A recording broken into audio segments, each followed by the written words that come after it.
Una emoción es un estado psicológico complejo que implica tres componentes distintos: una experiencia subjetiva, una respuesta fisiológica y una respuesta conductual o expresiva. Las emociones suelen estar entrelazadas con el estado de ánimo, el temperamento, la personalidad, la disposición y la motivación.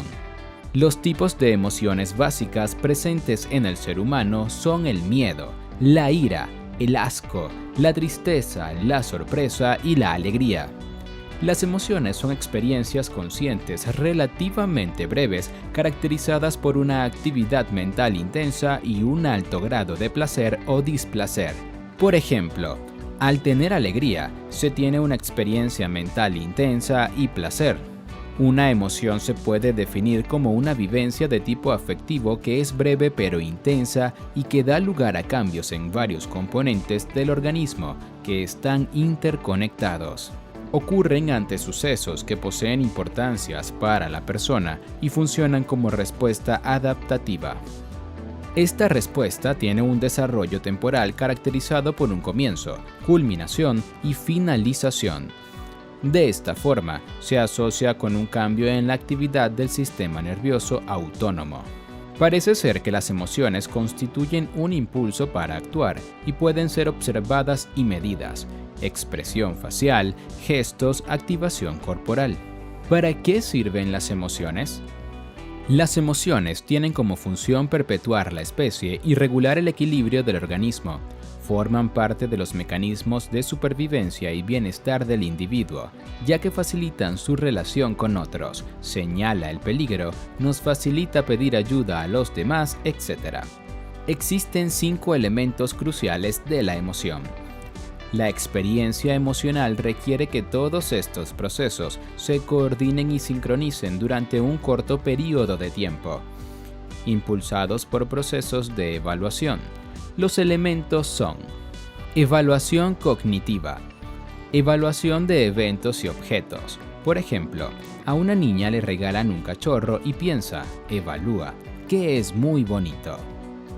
Síntomas corporales, componente fisiológico de la experiencia emocional. Tendencias de acción, componente motivacional para la preparación y dirección de respuestas motoras. La niña se comporta jugando y acariciando al cachorro. Expresión. La expresión facial y vocal casi siempre acompaña al estado emocional para comunicar la reacción y la intención de las acciones. La niña sonríe. Sentimientos. La experiencia subjetiva del estado emocional una vez que ha ocurrido. La niña siente alegría subjetivamente. Tipos de emociones. Los tipos de emociones categoriales típicas se propusieron por Ekman y Friesen, 1975, y se conocen como The Big Six, los grandes 6. Son los siguientes. Miedo. Es una de las emociones más estudiadas y que más interés ha generado en los investigadores y teóricos en psicología. Es una emoción que surge ante un peligro real y presente. Se activa cuando nuestro bienestar mental o físico se ve amenazado. Pensar que va a recibirse un daño o se está en peligro. Esta activación tiene como fin dotar de energía al organismo para huir o enfrentarse a lo temido de alguna forma. A veces es difícil definir cuáles son los estímulos que desencadenan miedo, porque esto puede variar en gran medida. Así, cualquier estímulo puede generar miedo. Todo depende del individuo. Un ejemplo de esto son los múltiples y variados casos de fobias. Ira.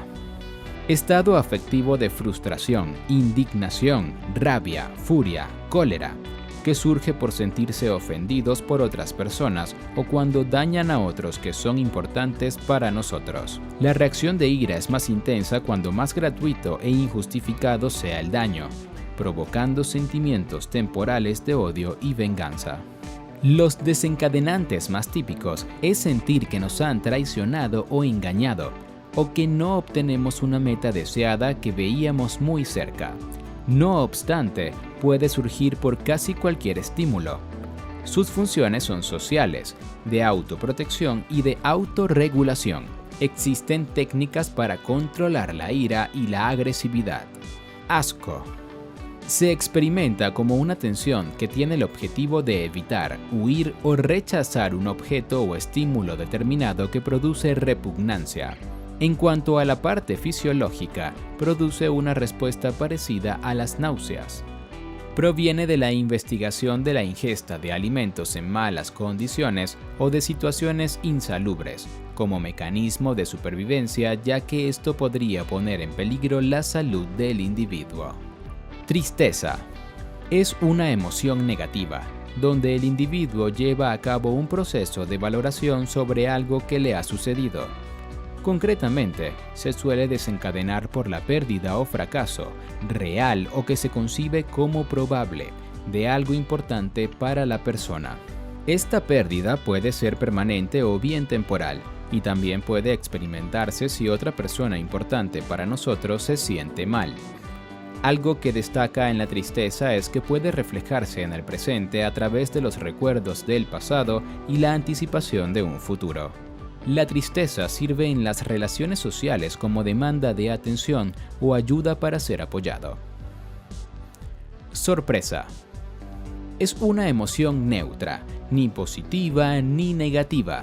Se da cuando ya hemos predicho lo que va a suceder y, sin embargo, ocurre algo diferente de forma totalmente inesperada. También se define por la aparición de estímulos imprevistos. El organismo se siente desconcertado al haber fracasado en su misión de predecir el mundo exterior y tratar de explicarse a sí mismo qué ha pasado. Tras analizar la información inesperada, debe determinar si el imprevisto es una oportunidad o bien una amenaza. La expresión típica corporal es la paralización, subir las cejas y abrir la boca. Alegría. Es una emoción de valencia positiva, innata, que surge a edades muy tempranas y parece ser útil para fortalecer la unión entre los padres y el niño. Así, las probabilidades de sobrevivir aumentan. Clasificación dimensional. Existe otro tipo de clasificación de las emociones llamada clasificación dimensional.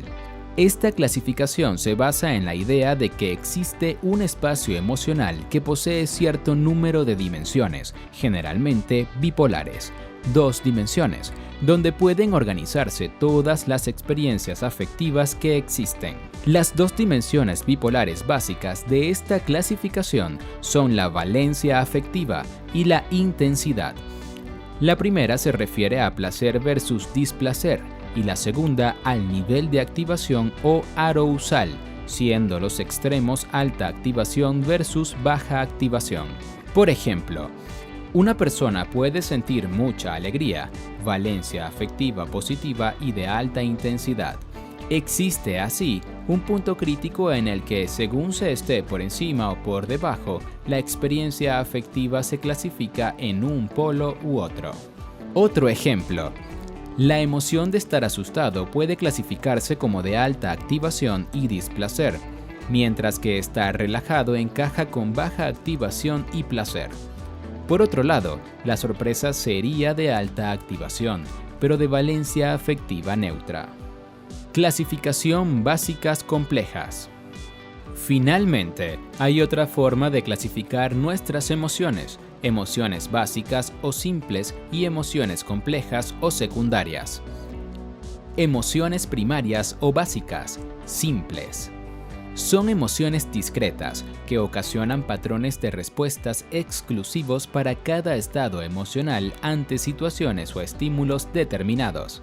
Las características que se encuentran en este tipo de emociones son: 1. Expresión facial típica, distintiva y universal. 2.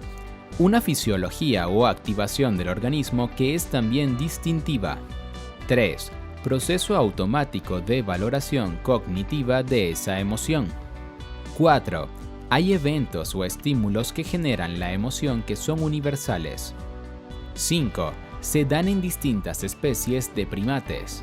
6. Se inicia de forma muy rápida. 7. Su duración es breve. 8. Sucede de manera espontánea. Emociones secundarias. Son mezclas compuestas de distintas emociones primarias y consistirían en emociones con amor, confianza, afinidad, menosprecio, humillación, remordimiento, culpa, etc. A medida que el individuo vive y se desarrollan las emociones, éstas se vuelven más complejas, apareciendo estados de valoración de las propias emociones, sentimientos, recuerdos, conexiones entre categorías de objetos y situaciones o emociones primarias. En este caso, las estructuras del sistema límbico no son suficientes para soportar esa complejidad, pasando a jugar un rol importante las cortezas prefrontales y somatosensoriales.